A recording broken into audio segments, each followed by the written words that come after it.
Leverage Your Influence, the podcast where we hear the stories of leaders, creators, and entrepreneurs who have leveraged their influence, income, and impact through the power of podcasting. Today, we are honored to have Adam Torres. He is the host of the Mission Matters series, ranked the top 2% out of over 3 million podcasts globally. He's the co-founder of Mission Matters, and he's dedicated to media, branding, and most importantly, mission. We welcome today Adam Torres. How are you doing today? Oh man, I'm excited to be here today. Excited to have some fun. Thank you for having me on the show. Yes, sir. Honored to have you as well and to talk about mission. So tell us a little bit about yourself and how you navigated your professional life from the financial sector to the media sector. Yeah. Well, I'll tell you, first thing first, I'm being interviewed and then people see maybe my catalog over 6,000 interviews. We put out a lot of content. I've been very blessed to be able to do what I do as a podcaster, but I will tell you that when it started, I was in finance, as you mentioned. I transitioned and I didn't even want to start my first podcast. I was like, the other co-founder here, his name is Shirag Sagard. He was like, Adam, we got to start a podcast. We want to sell some more books. We were in book publishing and we still do publish quite a bit of books. But what he's like, we want to sell some more books. We got to start a podcast. I'm like, I'm not starting no podcast. Like he's like, I don't even know. I don't even know if I knew what a podcast was at this time. I had a buddy who'd give me a microphone, but that was kind of about it. And I'm like, I'm not starting a podcast. Whatever. He's like, well, we'll sell more books. I'm like, well, if you're not going to do it, I guess I'll do it. So I was like, but you got to be my first guest. Like. So, so I didn't even know what a podcast was, man. I was like, to me, it was just we're having a conversation, you're recording it, and then it's being distributed. I think my first 300 plus episodes, I didn't even edit them. There was no Wow. editing, there was no intro, there was no outro. It was literally like if I was picking up the phone and I'm like, hey, Justin, I think you're on my podcast. I think that's what we're doing. We're recording this. We're going to distribute it. Like it was that bad. Wow. But I will say we built an audience from it. That was the crazy thing about it. So one of my goals and one of my major missions and the reason why I'm on this show and the reason why I do interviews is because I want to inspire other people to share their story. If it's fear holding them back, I don't know what it is. If it's fear, if it's equipment, you got a fancy old microphone over there. I got like a broadcaster mic on my head right now. Well, first 300 plus episodes, I used a phone, wasn't a brand new iPhone. And I'll tell you, I didn't even have a mic, nothing else. I had the old school wired headphones. I was editing it. I'm sorry, not editing. I was recording off of a recorder app on my phone. Nothing fancy. You're using some streaming fancy dancy product or StreamYard or Ecamm Riverside or all Live. these other things. Ecamm Live, that's the one you use. I used Recorder app and distribute by just uploading, no editing, nothing. Over 300 episodes, we built an audience, man. So Wow. I want if you're sitting back on the sidelines right now and you haven't started your show, man, you better get that thing started. That was my transition. It was just go do it. Wow. And I love the fact that you highlighted that you did it messy and you didn't have it all figured out. And you started by using what you had at the moment. And then you eventually leveled up. And so when people have those excuses for, I don't have the gear, I don't have the tech ready, I'm not ready, your cell phone can capture Yeah, content, quality content. You have yeah. literally no excuse that I'll tell keeps you your what, you message said from being out to the masses. And you said did it as in past tense. No, I do it messy. Current day. The other day I was traveling and I had a bunch of for the record, I'll do between 1,500 and 2,000 interviews this year. So I'm busy. I got 30 to 40 interviews a week, no problem. That's what we call regular week. But when we're really ramped up, I mean it can go upwards of 50 to 70 a week. When we're really going. But the other day I was traveling and I was like, I had a couple of interviews that I've been waiting and they've been scheduled for a long time.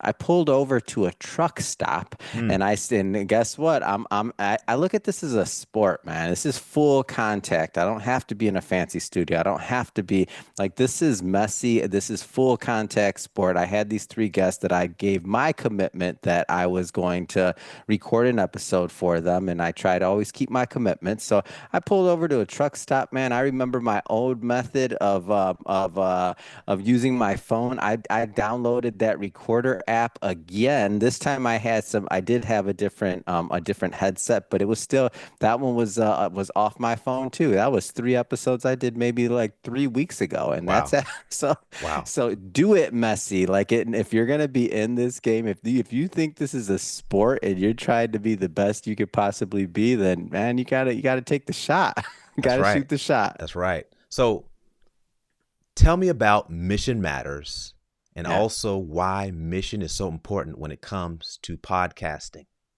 Hmm. So I'll be the first to say I didn't understand the importance of mission in the beginning. The original name of the company was actually Money Matters. So Money Matters Top Tips. And the reason it was called that is because I was a financial advisor and I was managing money. And myself and the other co-founder, Shirag, we thought that this was going to be some type of money platform, like teach people how to invest or do things like that. And one day I'm being interviewed or excuse me, I'm interviewing somebody and they're like, Adam, money matters, but mission matters too. And man, I'm telling you, it was like God, just like me and God, when we talk, it's kind of like he puts me in the headlock. He might hit me in the stomach a little. Like, come on, Adam, did you hear me? Like, snap your fingers, like, wake up. I'm telling you, man, it was like lightning. I was like, whoa, mission matters, and it just hit me. And so then I go to the other co-founder, Shrag, and I tell him, hey, Shrag, what do you think about the name Mission Matters for our company? And he's like, we talk about it for a little bit, then we keep on talking about something else. Maybe a month later, maybe 2 months later, he comes back and he says, Adam, I got an idea. He's like, what do you think about the name Mission Matters for our company? Mm.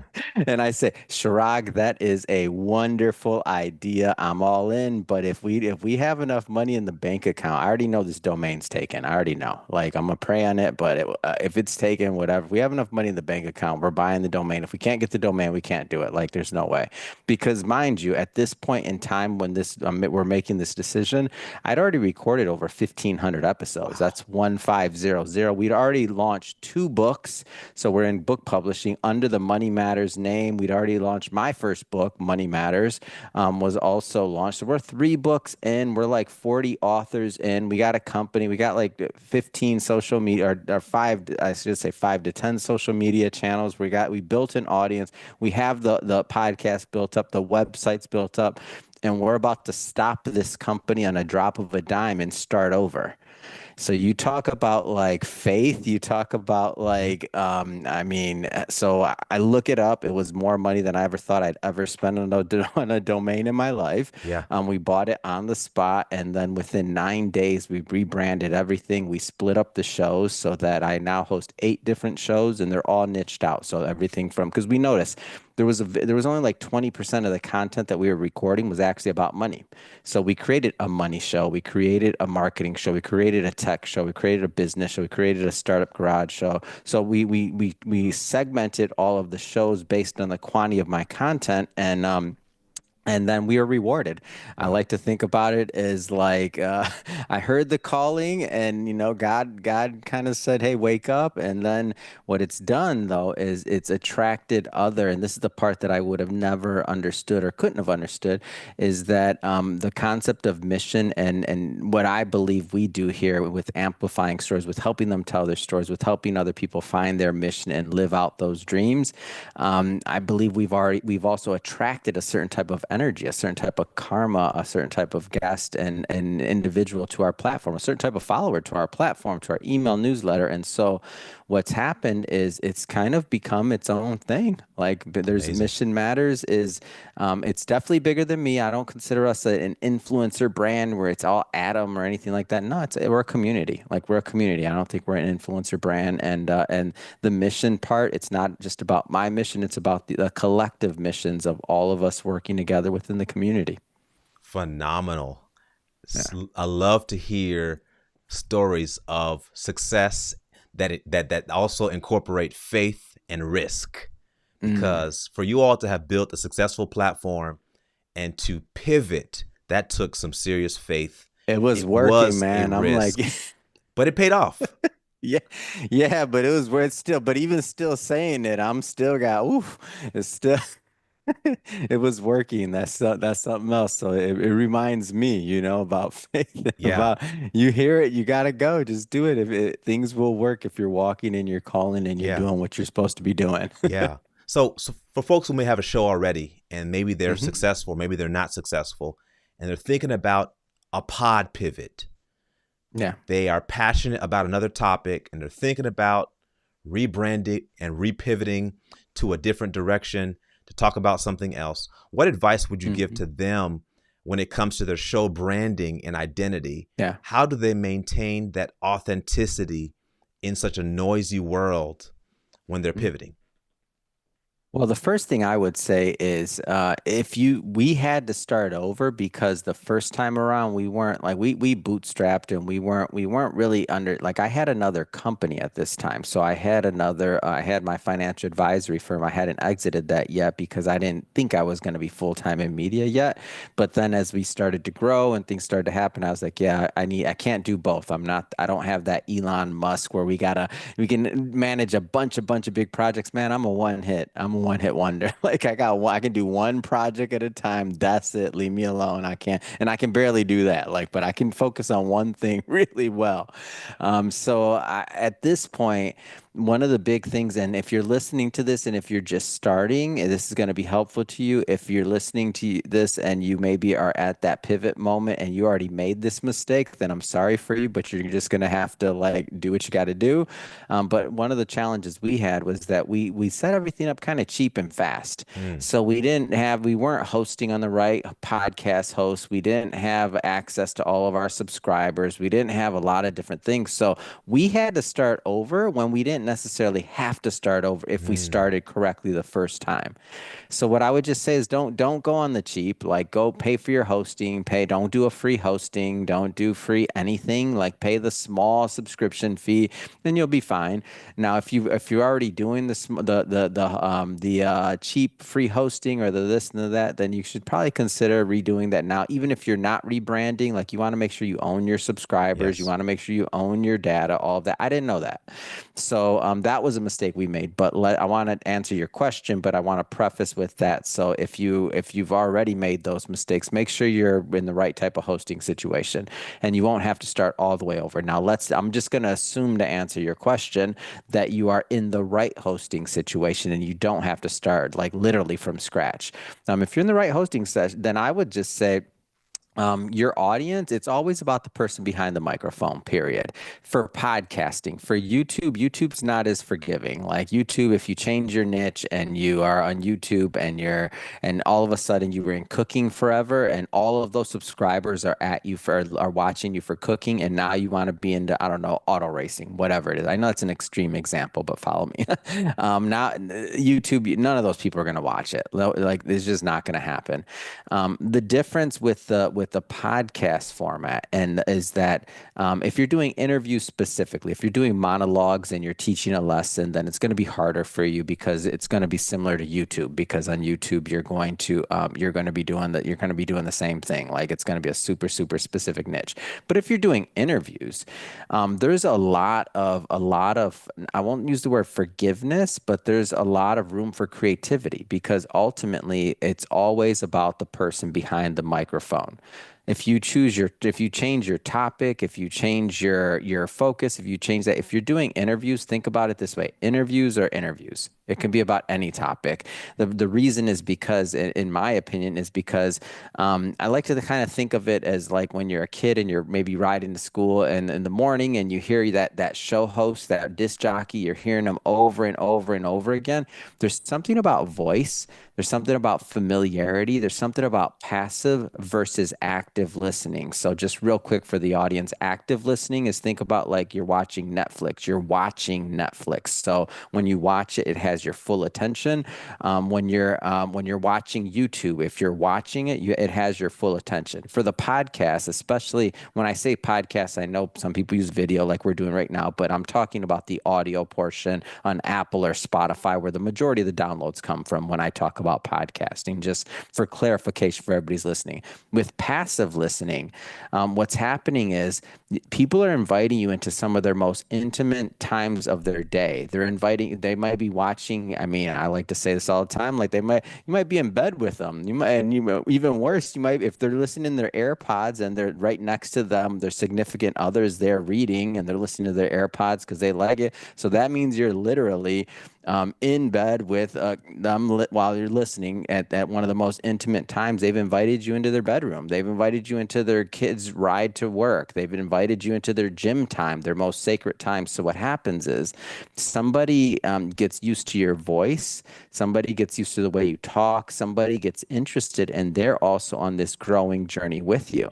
So if you are authentic with your content and if you're talking about like real things, I don't mean it has to be all about your personal life, but I mean like one of the things I do is when I'm podcasting. So, for example, that example I gave earlier where I said I pulled over to a truck stop, I made mention to that in that show. Yeah. I was like, did anybody hear that? I'm literally in a truck stop right now. I heard that big old honking horn. Did you guys hear that? No? Okay, got it. I'm recording this one from a truck stop. Yeah. Like that was a super professional interview. There was a VC on one of the interviews, a guy in finance, banking, or something else, and and a politician on another one. So this is super like professional interview. But I made mention to all of those, not for that person, but for my audience, Yeah. because now they're feeling like they're playing inside baseball. They got inside knowledge. It's like, oh man, what's Adam doing now? Where's he at? Like, Yeah. what's going on? So what happens is, and the way you know that this is true and it's right is when you do in-person appearances. So I do a lot of conferences and a lot of in-person appearances. So when I do that, man, people walk up to me like I'm their cousin. Yeah. They're like, Adam, what's up, man? I'm like, where do we know each other? They're like, man, you don't know me, but I listen to your show. I've been listening to you for years. I love it, blah, blah, blah. So I mean, they feel like they're your cousin walking up to you. It's a whole different feeling. So is your cousin, if you want to change up the content, you want to rebrand, you want to do something, is your cousin going to leave you? No, they're still going to be supporting you. They're going to be like, oh man, what are you doing now? Let's see, you better. And if anything, they're going to give you some feedback, shoot you an email and be like, man, I like that one. I don't like this one. Like, what's going on? Like, so you might build, if you build a real audience on the podcast specifically, I'm not talking about any other niche. I'm talking very specifically podcast, not Instagram, anything else. I'm not talking about a rebrand's different, but on a podcast, man, if you're doing interviews, it's fine. Just do it. And Yeah. just because the main thing is as long as you don't quit, like, and if you need to rebrand, if you feel you need to change topic, if you feel you doing any of that, then that means you're getting stale anyway. If you're feeling that way, that means your content's getting stale anyway, and the audience is going to appreciate you changing it up because they're going to hear new life in your voice, Yeah. and it's fine. It's Yeah. okay. Yeah. You need to be passionate about what you are Yeah. podcasting about. And I love that you mentioned the fact that audio is so important because audio Mhm. builds intimacy while video builds engagement, right? You may Mhm. capture their attention with the video. You may stop the scroll, but the audio podcast, you're literally building a level of intimacy that you cannot build with video. And so I'm team audio. I love both Yeah. mediums of podcasting, but I love listening to podcast episodes. I have been listening to podcasts for over a decade, and I consider myself a podcast junkie because I just believe that listening to podcasts is the best way to consume them. I'm a fan. I'm team audio for sure. Like the only reason I do video is because the other co-founder said we had to. Yeah. I mean, with video, you have the I marketing fought it. component. Yeah. I think over 3,000 episodes before I added video. Yeah. I mean, and then also for the guest and the quality and the type of guest you can get and everything else, because videos for the host, I mean, for anybody listening to this that's a podcast creator, for the host, it's hard. You got to be ready. For the guest, it's hard too, though. Yeah. They got to be ready. And then you're not trying to discriminate, but I know like women versus men, women, something, I got to get hair done, got to get makeup, got to do a lot of stuff like for them to come on camera ready is hard. Yeah. If you're telling somebody, especially when you got a really high level guest, no, it's just a quick, where it's audio only. You don't have to worry about anything. You're more likely to get, especially in the early days when you don't have the numbers to attract them, you're likely to get higher level guests. That's just a little pro tip from behind, a Yeah. little pro tip. Yeah. Yeah. So when it comes to branding Hmm. and brand consistency, what mistakes do you see podcasters make when they're trying to brand their podcast? Where do they go wrong? What do we do right? What do we do wrong? Help us go the right direction. Yeah. So the first thing that I see is many times when they're first getting them going, they don't really have a clear message on what they're trying to accomplish. So if you don't have a clear message from what you're trying to accomplish with your show, it's kind of hard to match the brand up. Like I'll give you an example. In the early days, our first branding, and I'll pick on myself here. My first bit of branding, especially it matched our books, it matched some other stuff. Now I was in finance, and if everybody listening, this is hilarious, but I'm glad this isn't video where everybody could see it actually on this one. But we had a book, and this is in the early days of internet marketing, so we're talking at least 10 years ago. And this is the first one. So I was wearing this kind of like black suit. I had like money flying around behind me, and it was just kind of really tacky, honestly. When you look back at it, it wasn't well done, but that was kind of some of the grab your attention money kind of things that were being done about 10 years ago. Hmm. And I was really, if I look at it now, looking back, I was copying what other people were doing. Mm. And so but it wasn't even, it didn't even really have to do with my show. It didn't have to do with what I wanted to accomplish. But it came across, I'm actually pretty shocked that we grew such an audience because it did come across kind of cheesy. Like, I Mm. think the reason why I got away with it was because my voice and it was audio, and because people could tell I was passionate about what I was talking about in the Right. guests and the interviews.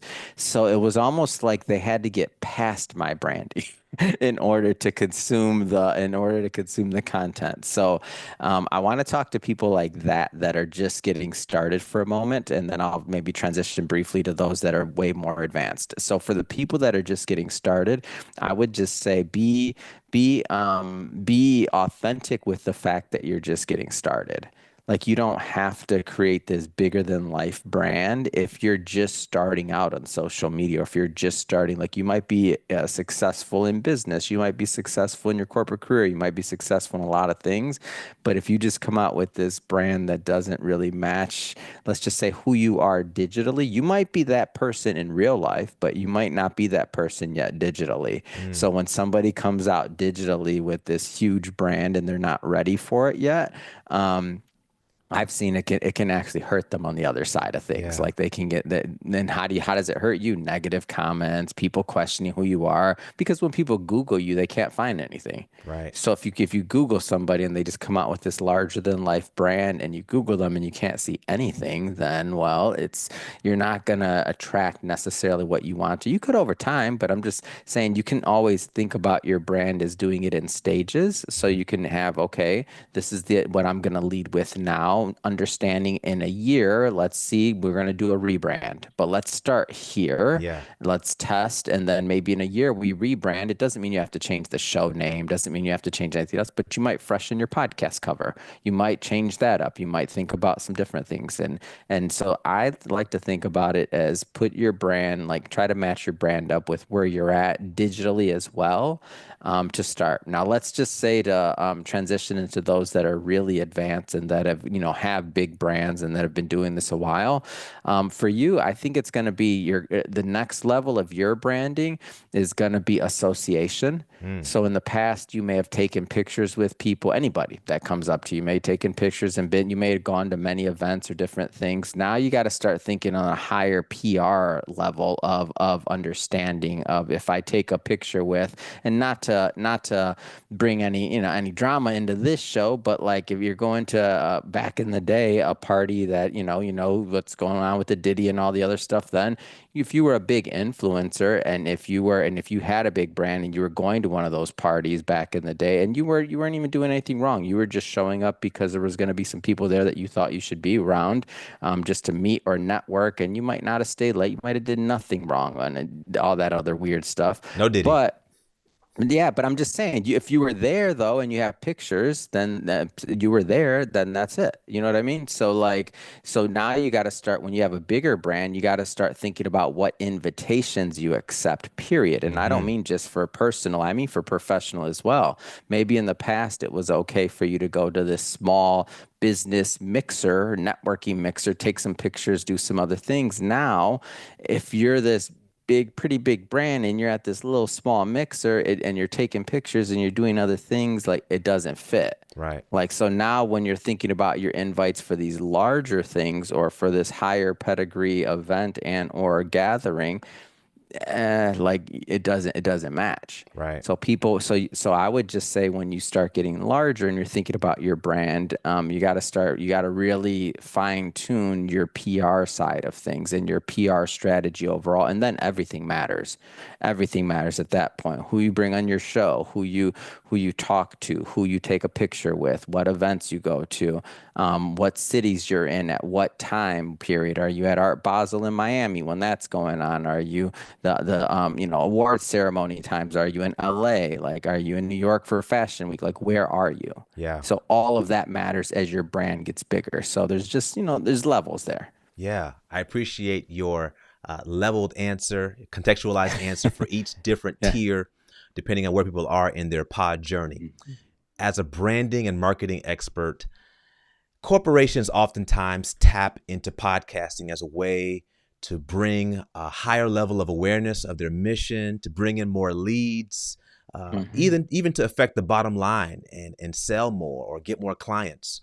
How do you think corporations who are not podcasting, organizations, why should they start a podcast in Yeah. 2025? The first thing is it's the only thing. I mean, for some context here when I say this for everybody listening, our on the back end. So we have two different sides of Mission Matters. One is the media side, which is what I run and where I'm the face of that and doing interviews and driving traffic. The other side is our agency side, which the other co-founder here, Shirag, runs. We've on the agency side, we've launched over 200 shows. Nice. And we've been doing this for a long time. So we've over 100,000 pieces of content. I mean, we put out lots and lots of content. That being said, this is where my opinion's coming from. So we've actually launched many shows for corporations, as you're mentioning, and I found it's the only way to get a message from the CEO one to many that they can actually do long term that gives access Right. to the CEO. And it's the only thing that you can block off an hour of time a month if you want to release one episode a month, 2 hours of time a month if you want to do two episodes, four, etc. Like it's the only thing that you can do that with. Like you're not going to very few CEOs are going to sit down and be able to write a blog or they're not going to want, and I'm talking about for any decent sized company, there's going to be so much, it's going to be so hard compliance wise and everything else, especially publicly traded companies, a lot of different things. Like it's just not an easy thing. But with the audio, what I've found is it's easier to get it through, especially for financial firms or things like that. It's easier to get it through compliance. It's easier because all they have to do is listen to it. Did Yep. he say anything or he or she say anything that we wouldn't want the public to hear? Yes or no? If it's a yes, what? Okay, take it out, cut it out. It's done. Okay. Now, how much audio are we left with? We're Right. good. Like that's your episode. So that's the first thing is it's the only thing that I feel that a CEO or leader in general can be consistent with. like can be consistent with over time, that's not going to be a time drain. Like it's also then that's part one. The next part of it is to network with like-minded peers. So I'll give you an example. I cover a bunch of conferences. I mentioned one of my big conferences is coming up in May, actually this May. So the Milken Global Conference, and I just did FII Priority Summit or Priority Miami, which that's, I mean, it has, just for context, I mean, Elon Musk was there. The president did the opening keynote ceremony. He gave the speech. CEO of TikTok and every other major company's there. So when you think about like that area and those level of individuals, I'll do probably a solid 60 to 70 interviews for that particular conference. And now these will be CEOs. These will be I've been doing interviews everywhere from Saudi Arabia to London Wow. to you name it, all Brazil, and all of these contacts were from this conference. So all of these individuals, as I talk to them and as they see what I do, the first thing they're thinking is their whole Rolodex of friends, of CEOs. Like, why aren't they doing a podcast? Right. It's a great way to keep up with people. It's a Hmm. great way to network. It's a great way to get business done. So I've seen it at every level, everything from the solopreneur just getting started all the way up to, heads of large companies. They've all benefit. I've seen everything in between benefit from either guesting on podcasts or launching their own shows. Yeah. And I love that you mentioned live interviews or roving interviews at events because we don't think about it. Whenever there's a live event, there are lots of people. Sometimes Yep. those events are in person and hybrid and Hmm. virtual. And those who Yeah. are attending virtually could benefit from having an interviewer on site, interviewing Hmm. speakers or moderators, getting raw feedback from people attending the conference so that those who are Yep. attending virtually can feel a part. And when the event's over, there's a whole Rolodex and vault of content that you can then Yep. repurpose to promote your next event. And so I truly believe that there's a huge market for live podcasting at live events. Yeah, I agree. We have that's a big part of our business. So that's I mean when I go to these events, it's two different things. So for like those really large ones like that, our Milken conference, that's probably the top three conferences in the world, like a Davos and FI Priority Milken. They're all up there. So those are going to be the ones that I attend as media, and so it's me and little baby Mission Matters, right? And Yeah. then CNBC, Yahoo Finance, and Yep. all that. We're punching above our weight on that one, but we work hard and we get it done. And then for many other events, well, I'm just based off of demand. So we actually have a broadcasting package where just like you hire a speaker to come out, Yeah. they hire me to come out and to do interviews either on Yes. stage or otherwise, and we'll crank out the interviews and it's interesting because when you say the demand side of it, for everybody listening, I mean, there's so much demand and there's not enough me. So Yeah. anybody can do this. It's hard. It's very difficult. It's because you have to go on site. You have to set up. If you're not set up for that, you have to come up with the content afterwards. But if you can figure it out and figure out your processes and you have a team, it's worth it. It's Yeah. worth it because there's nothing like that in person to build your audience specifically. Sure, there's money, just like speakers go out and get paid, right? That's great. It's great to make money, but you're talking about your audience. There's still nothing like when somebody meets you in person for the first time. Then Yeah. they go listen to your show. Then the next year you cover that event a second or third, or the year after that, the third time. Man, by the third time, they're bringing you stuff. Yeah. Yeah. And now you got a loyal listener. And that's how podcasts get big because Right. they tell their friends about it. They tell Hmm. their friends about it and it spreads. And then one of the things I like to do is this is my little swag item that I give everybody. For everybody that's not watching the video and that's listening in audio only, I'm holding up a poker chip. And that poker chip on one side has my podcast cover. And then the other side has a QR code that goes to the podcast. Super simple. I've given out thousands and thousands of these, and Nice. I've had people say, "Man, I met you in Vegas. I met you here. I met you there." And they're like, and I just carry them. I'll be like, "Oh, here you go. Oh, I already got one, but I want another one for my husband or for my Yeah. wife." Or like, it's funny. It's a That's souvenir. phenomenal. Yeah. And so I love the fact that you mentioned the interviews that you've done around the world, the need for live interviewers, because podcasters often forget that we have skill sets that can be used in different arenas Oh yeah. as an interviewer. So let's say if a conference books Mike Tyson as a keynote speaker, Hmm. please know that they book Mike Tyson to fill the seats and to sell Yes. tickets. But they're going to Yes. need someone like Adam or GP to get the content out of Mike Tyson, to interview him, Hmm. to flow in a conversation so that you leave with some value from Mike Tyson, right?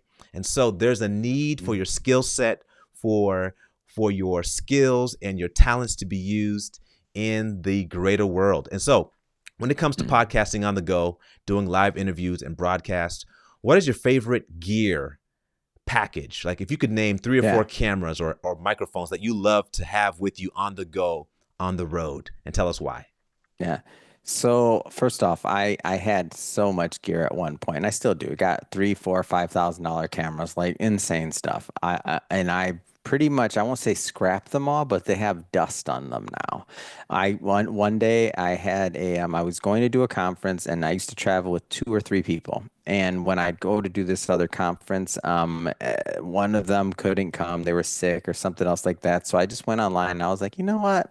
AI's probably got this figured out. I don't know how, I don't know why. And I just put in AI camera in Amazon. Mm, And this silly little DJI whatever camera came up. And let me tell you, I take that thing with me everywhere now. I it's don't take a amazing. crew with me anymore. I don't Yeah. take them with me anymore. I take that. I take my a tripod, and it's done. It's done. And that I do for video. And then for audio, not everybody is going to like this, and it might not fit their side stylistically. But remember, I'm doing this for audio. Like our video, our YouTube channel is decent. Like definitely, if anybody wants to check out any of the content, if you look at my Instagram, Ask Adam Torres, there's a link tree right there, and you click on it, you'll see the YouTube, you see everything. But anyway. Uh, I'm doing this for audio, so I just use a good old Rodecaster Pro 2, and Mm, that's how I get my audio side. And then the DJI, that's how I get my video, and that's it. I have wow. tons of other setups, but this is what I take with me all over the place. And the reason why I use the overhead, I think it's an Audio Technica or something like that, like just regular over the head broadcaster microphones. There's a ton of different ones, but the reason I do that is because now the audio comes out good, even if I'm in a noisy conference. Right. And if I'm in a super noisy conference, like I can be right in the middle of it all. I just announce in the beginning of the episode, because it's not going to be studio quality audio, because it's not going to be quiet in the background, but it's going to be dang good. But I just announce where I'm at. So Yeah. then getting back to what I talked about earlier about me doing an episode in a truck stop on my cell phone again a couple weeks ago, they feel like they're a part of the conference. Who hasn't been to a conference and heard that noise in the background? So Yep. I'm going to do the intro and I'm going to be like, hey, today I'm at the Milken Global Conference in Beverly Hills, California. This is my third year in a row covering the conference, and my guest is CEO ABCXYZ of this company. And so now, if they hear a bunch of noise in the background, but they can still hear my voice clearly, they're going to be more forgiving. Yeah. And they're also going to have a different feel stylistically for what they're listening to. Right. And then they kind of feel almost like they're at a conference too, listening to this live. Exactly. So, and so my audience is groomed for that because they're always going to get something random from me because they don't know where I'm going to be at. For somebody else who's very stringent, or it has to be like one way only, that might not work for you, and it's okay, but you're missing out on some fun. That's all I'm gonna say. Right. That's amazing. So, first of all, my 3-year-old daughter is knocking on my door. And I was thinking about whether I should let her in right now. I won't. But I love what you're saying. And I love the fact that you have some gear that is amazing, that is portable, and yet powerful. And so I'm Mm. going to add the DJI 3 to my list. DJI. Yep, there you go. That's the one. And the cool part is that the it comes with you get the mics too, and you don't even have to do the Rodecaster. You could just do the regular. It comes with some lapel mics that you can use. Right. I use the lapel ones too, but when I'm in like a noisy, that's when I use the Rodecaster. But you can get away with with just the lapel mics. So literally, here goes my bag. You can't see it anybody at home, but it's a small little kind of like purse looking thing. It's probably 8 inches long, and Right. then or if that, maybe 6 inches long and like 4 inches wide, and it's a little square cube. You carry it around with you. You're done. Yeah, amazing, amazing. So Hmm. Adam, If you could summarize in a few words, how has podcasting changed your life? It's brought to me the best relationships in my life, both personally, both professionally. It's expanded my network. It's expanded my worldview way past what I ever thought was possible. Like I was a financial advisor, nothing against any other financial advisors or people that are managing money or that are stuck behind a screen all day, every day. But that's what I thought, and I wasn't against it. I was successful in corporate America. I really enjoyed my time in corporate America. I worked for amazing companies, and so no regrets there.